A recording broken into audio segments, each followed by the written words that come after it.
Voting of the top 5 officials of the ANC in the Northwest will begin shortly. Premier Bushi Mape and former MP Nonomaloi are vying for the position of Provincial chairperson. The 20 members of the interim Provincial Committee will not be allowed to participate in the voting process following a court interdict. Meanwhile, some ANC members are claiming that there are bogus delegates at the conference.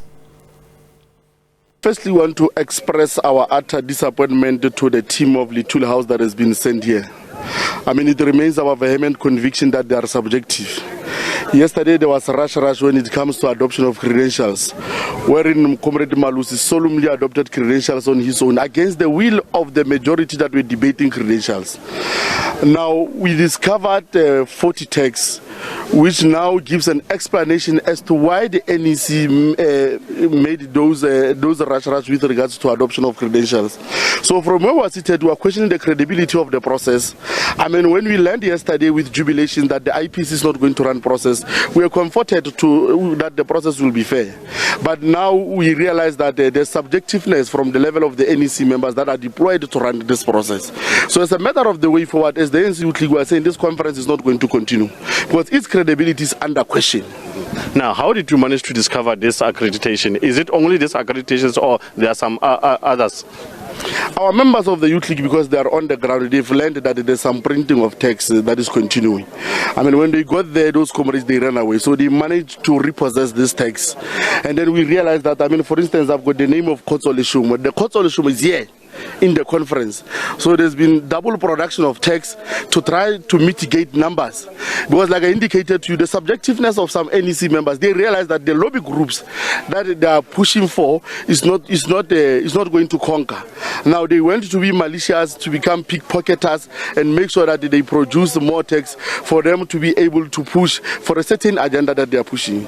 So we are saying to the NEC members, we respect them, they are our leaders, but this that they are doing is to undermine the decorum of the organization. This is to undermine the unity and the renewal of the organization. This leadership, we are not going to accept it should they wish to continue, because I'm told they are prepared, they are even going to unleash security on us, and that will be the collapse of the conference, because we are waiting for the plenary to resume, wherein we are going to raise these matters. We are not fabricating things, we've got evidence before us. This is the evidence that we are even showing the nation that this process is under question. For instance, we were told in the morning yesterday when we took a break after the nomination that we are going to start at 9 o'clock. Now they learned that they are behind with 40 delegates as far as the issue of margin is concerned. Now the process has to be stalled until this time around, I think it's 2 o'clock, so that these shenanigans can take place for them to be able to mitigate the issue of margins. So comrades, we are not apologetic, we are not going to be intimidated in our Congress. We are representing branches, we are representing majority, we are majority of young people, we are representing aspirations of the people of the Northwest. This is not the conference of the ANC, this is not how the conference of the ANC should be ran. We are not going to be intimidated, we are waiting for that security. If it means it must collapse, it must collapse. If it means there must be physical clarity, there is going to be physical clarity. We are not going to be scared. We are waiting readily available for that NEC. We are going to plenary. This conference is going to collapse. All right, let's now get the latest. We are now joined across to our reporter, in fact, Deboho Pagedi, who is in the Northwest for us in Rustenburg. A very good afternoon to you, Deboho Pagedi, there for us. All right, bring us up to speed then. What's happening at the moment? Are we indeed getting to a point where voting has, in fact, started? We're hearing, even from that clip we just played here, where people are talking about, the credibility of the conference that is under question, and that if it must collapse, then so be it. Then it collapses. Perhaps bring us up to speed as to what's happening at this time.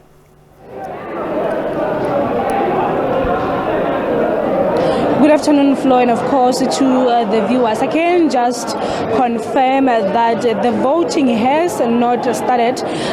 Pule Mabe, the NEC, did mention just yesterday that they will start with voting just around 10 a.m. That was about 4, 5, 6 hours ago. At this point, nothing is happening. I can tell you behind me is the City Hall here at the Rustenburg Civic Center where the conference is taking place. Yes, there are some of the delegates, but some are just outside.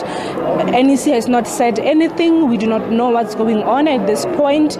Initially, all this the past 2 days, we've been having even a briefing with the NEC just to get updates as far as the program is unfolding. However, we have not heard anything from them. The program has not started, and I can tell you that this is supposed to be the last day of this conference. You had there where Vessels Morengo was complaining about the alleged bogus delegates, where they found, as he stated, 40 accreditation. And we did speak to some of the delegates, and it was quite shocking to see one delegate with his name tag on, and there's this other name tag with his name, his exact picture. And these are some of the concerns here, Flo.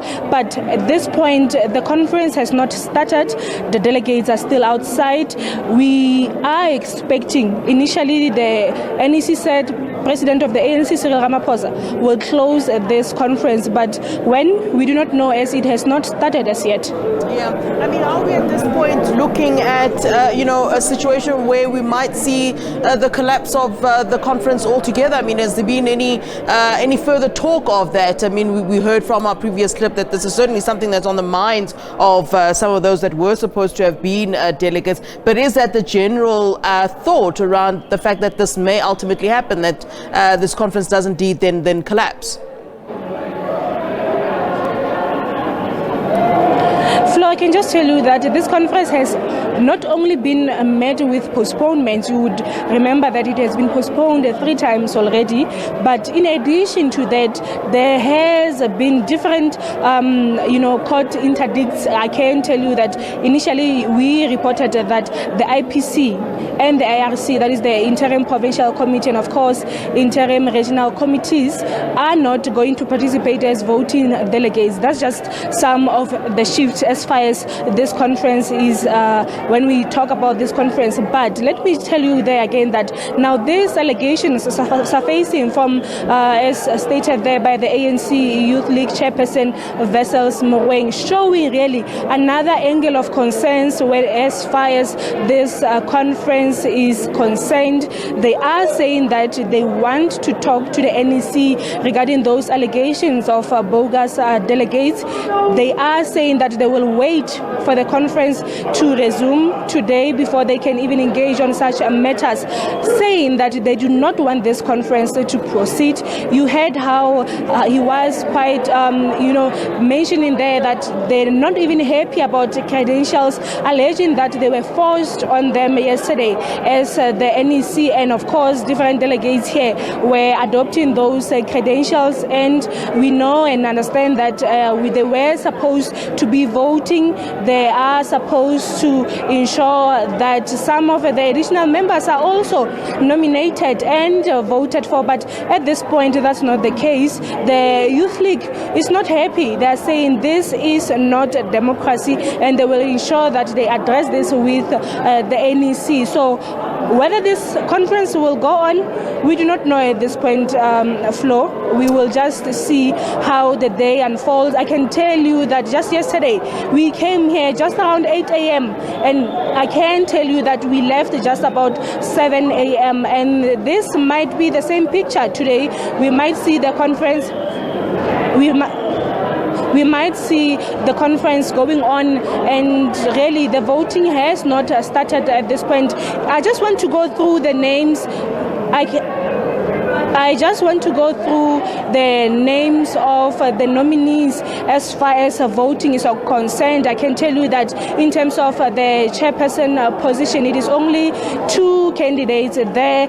That is Nono Maloi versus Bushimape. And of course, for the deputy chairperson, that is Paul Sebeho versus Lazim Mkhosi. And of course, for the provincial secretary, that will be Louis Diramelo versus Kinetswe Musenuri. And for the deputy secretary, it is only 3 candidates there. That is Viola Mutsumi, Bisaleng Kopane, as well as Mutlelepule Khosho. Now, when we talk about the position of treasurer here in the province, it is Lolehari and Lena Meha. Whether the delegates will be voting for these candidates, we do not know if it's going to happen today. Already it is 4 o'clock. We do not anticipate to see this conference closing anytime soon, Flo. All right, Tebogo, thanks very much. much for that report, Prof, for us in the Northwest for an update on the ANC Northwest conference. And as she does say there, the fact is that voting has in fact not started. It was supposed to start at 11 a.m. and of course we're sitting at this time after 4 p.m. and voting has not happened at this point. All right, let's get some analysis then. We're now joined via Zoom by political analyst Professor Sethulego Matebesi speaking to us on the back of that conversation we've just had with our reporter. Very good afternoon to you, Prof. It's always a pleasure to have you on the show with us. Hi, good afternoon, Flo, and good afternoon to the viewers. Prof, interestingly, of course, voting hasn't started. We're hearing about the fact that credibility is under question. Some even talking about the collapse entirely of the conference. What should we read into this, and what do you make of this? I suppose we can call it chaos. Yeah, for me, it's more than chaos. We are talking about people who potentially, after a week, if this conference proceeds, would have been elected as provincial executive committee members. And by virtue of this position, that gives them power to run and manage the affairs of the province. Now, if there are members who goes to such an extent where they want to manipulate the electoral process, the question is, how can South Africans entrust them with the finances of the province? And that, for me, it's a serious concern, given the history of the African National Congress in terms of handling the finances of South Africans. And that, for me, it's a huge problem. You know, it's difficult to talk about the Northwest without talking about Sethulego Matebesi. I mean, we were talking ANC in the Northwest. Interestingly, he declined nomination. Some were quite sure that he'd want to reclaim his position, as the ANC chairperson. What do you make of this seemingly interesting turn of events, or was that sort of expected? I mean, I saw him speaking about the fact that he'd actually want to put his name up rather for national. Is it as simple as that? Well, it's not as simple as that, but I was concerned when I saw the name of Sethulego Matebesi as one of the candidates vying for the position of chairpersonship. But we should understand that these are people, the initial list of 7 nominees come from the branches, and I think he took a move in the right direction by not availing himself. He's been there, and we all know some of the problems that the province is facing to a large extent can also be, described to his leadership style and the way he handled issues there. But he also made a remark about why he believes that Busi Mape should not have stood for, as chairperson, because younger ANC members should be provided an opportunity. And I agree with him, but sometimes when leaders, which there's a lot of clout around them, even talks things that make sense, one always starts to be suspicious. Are they sincere about what they mean, or is it just a case of perhaps they want to advance the interest of one camp? And it's very unfortunate, because all these issues that are currently playing out with regard to the Northwest ANC conference has nothing to do with service delivery, and citizens of Northwest want citizens not tomorrow but today. Exactly. With Matebesi, of course, declining nomination, you mentioned the names there for that top position.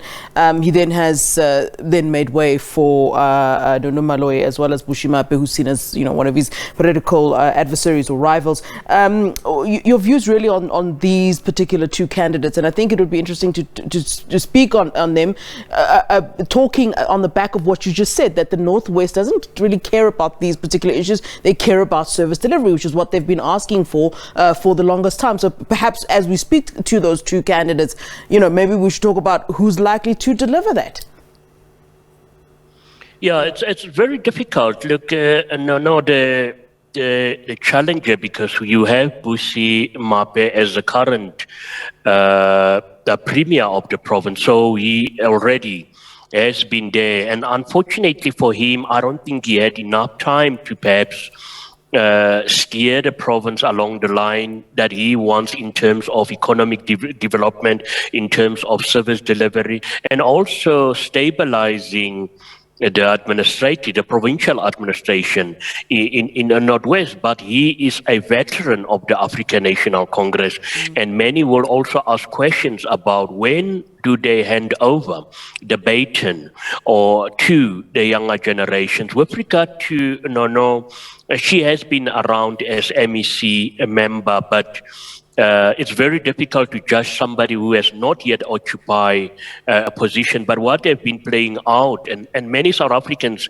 perhaps would have now realized what an outcome of a provincial elective conference means for the African National Congress. Within the next 5 days, there might be, if she is elected, there might just be a change in the Provincial Executive Council. So there are huge implications for that. For that. But I think given the chance, and if she's not there to advance the interest of a certain grouping, she might just deliver. And we need women representation within the African National Congress. It will bode well for gender representation in South Africa. Should the conference collapse or be collapsed? I mean, as you saw, there is talk of that at the moment. How's this then likely to play out? What then happens after that? Well, there's a great possibility, but I know your delegation from the Tule House would not want to, because that will be a huge reflection on how they have managed to deal with some of the concerns. But then this will simply mean that the ANC will have to go back to the drawing board, and I will not be surprised if there are no further legal challenges on the outcome of this. If you've got bogus name tags and stuff like that, and there's credible evidence. In the past, what would happen, people will just mention all these allegations, but yeah, there is credible evidence of what is currently happening, and that for me is a ground for perhaps collapsing the conference. But I don't think the ANC would like that. But in the event that is going to happen, it will have a huge impact on the ANC going forward. Remember, each time these kind of things, that it erodes the trust that South Africans have, not only in Northwest, but generally, about how the African National Congress is dealing with its internal affairs. Prof, it's always a pleasure. Thank you for giving us your time, as always, here on SABC News, sir. Thank you. Thanks. All right. That is Professor Sethulego Matebesi, political analyst there, just weighing in for us on the goings-on at the ANC Northwest Conference, which is currently underway. And, of course, as we await voting to, in fact, take place.